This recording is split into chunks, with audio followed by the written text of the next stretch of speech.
नमस्कार, आप देख रहे हैं न्यूज फॉर नेशन और मैं हूं सांत्वना आपके साथ। बिहार की 2 सीटों पर आने वाले 3 नवंबर को उपचुनाव होने हैं, जिसमें से पहली सीट गोपालगंज की है तो वहीं दूसरी और सबसे दिलचस्प सीट मोकामा की है।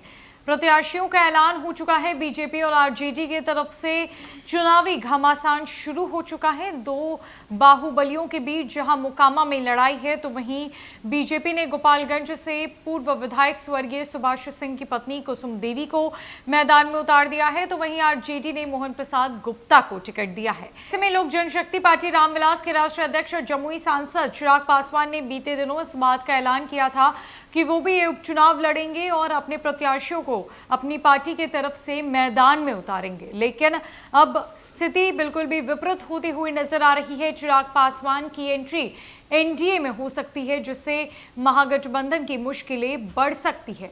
चिराग पासवान ने साल 2020 में के विधानसभा चुनाव में जदयू को बड़ा झटका दिया था। जदयू के खिलाफ चिराग पासवान की पार्टी मैदान में उतरी थी, जिससे कि आरजेडी और बीजेपी को तो बड़ा फायदा हुआ था, लेकिन जदयू मात्र 43 सीटों पर ही सिमट कर रह गई थी।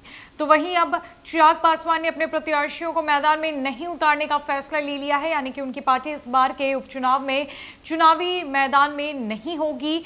चिराग पासवान एनडीए का साथ दे सकते हैं और मुख्यमंत्री नीतीश कुमार और तेजस्वी यादव की मुश्किलें बढ़ा सकते हैं। क्या चिराग पासवान बिहार उपचुनाव के बहाने ही एनडीए में एंट्री कर रहे हैं? क्या भाजपा और चिराग पासवान के बीच सब कुछ तय हो गया है?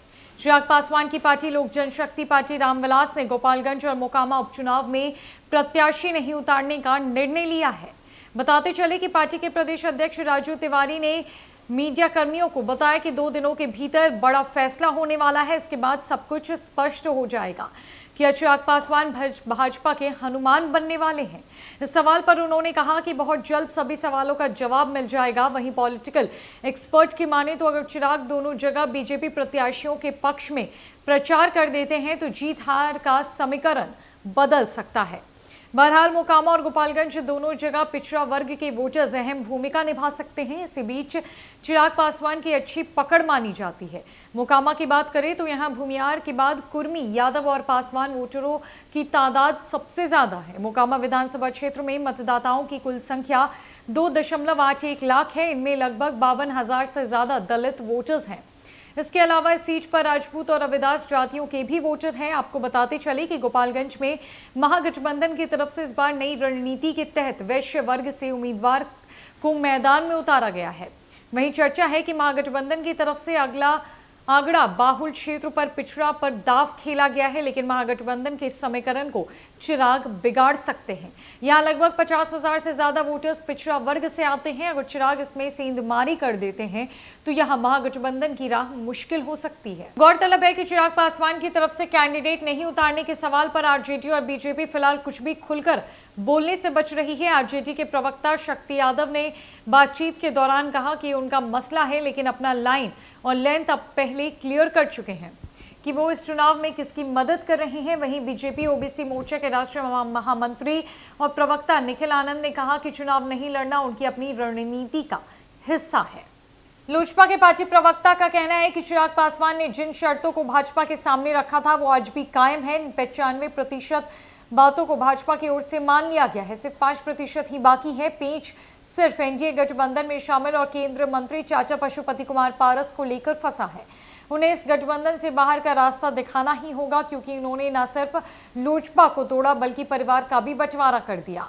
बड़ी बात यह है कि चिराग पासवान को गठबंधन में शामिल कराने की पहल भाजपा और केंद्र सरकार की तरफ से ही शुरू की गई है। एनडीए गठबंधन के तहत बिहार में इनके पास सिर्फ केंद्रीय मंत्री पशुपति कुमार पारस की राष्ट्रीय लोक जनशक्ति पार्टी ही है।